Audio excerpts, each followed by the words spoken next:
bu mi rayon. Melis Xalbayev, bu dizet, bu aydım bu aydım söygülüme, bu aydım söygülüme. Yüreğler dana getiren ovadan berime. Henidem aydımlarım gussalı, bugün asmana uçan arzularım yaralı. Beni yatlamalara alıp gider onun suratı. Kızıl şerap el ele, aşka vardım panoraması. Nedik şemal aftonda meylesin, söygü aydım mi. O günler sen perizat, men ağatlı kahramanı. Degmaksın günler, degmaksın saatlar. Meni kurşayadı gülpüne besenen cadılı pursaklar.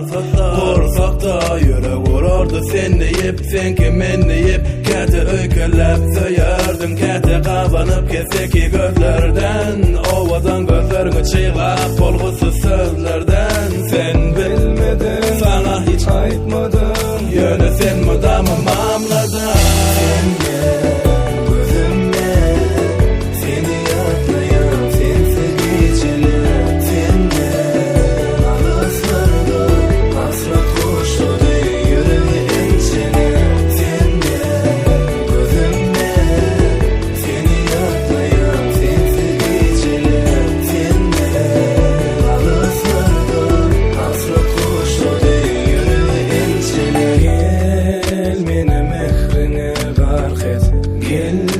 Adaşan yüreğimi halas et. Bu gayrıdan yine sevgiden dolsun güllerime. Sana esirgen bir yolu beni duşursun bir çatıktır ikimizi.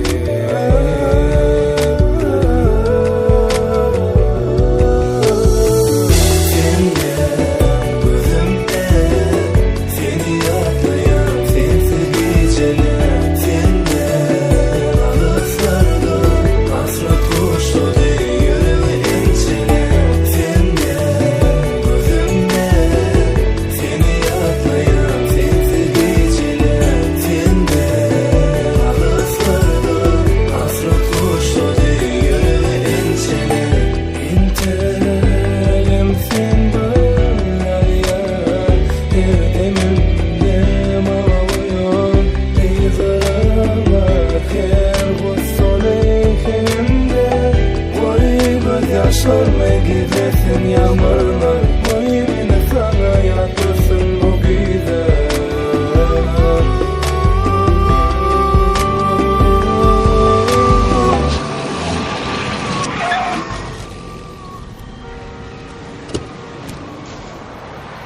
Güzel, geldik.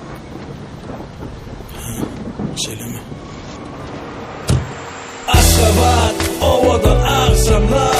Sen bilen geçen, şonca ovadan yatlamalar. Onlar, men durmuşumu bezeyen günler. Playlistimda seni vasfediyen ayrım. Ezizim, sen uzakta el yetmezlerdi bugün. Bu oğlun yatlaya seni bırakır hoş bugün. Can, diyen sesin en çekim kulağımda. Sana değişti yatlamalar enizim yüreğimde. Belki başka eller kurşaya sen telini. Belki özgürler tariflaya ovadan gözlerini. O gözler hayrana kaldırıptı akşeheri. Ona seyredeni meni, bu yalgız yüreği heyecana getirir çol ilkinci yıl kırışı. İngleder aydım gün matırda batan güneşi. Meni yadattı görüşü, sevgi bilen yüreğimin yarışı. Sen dünyam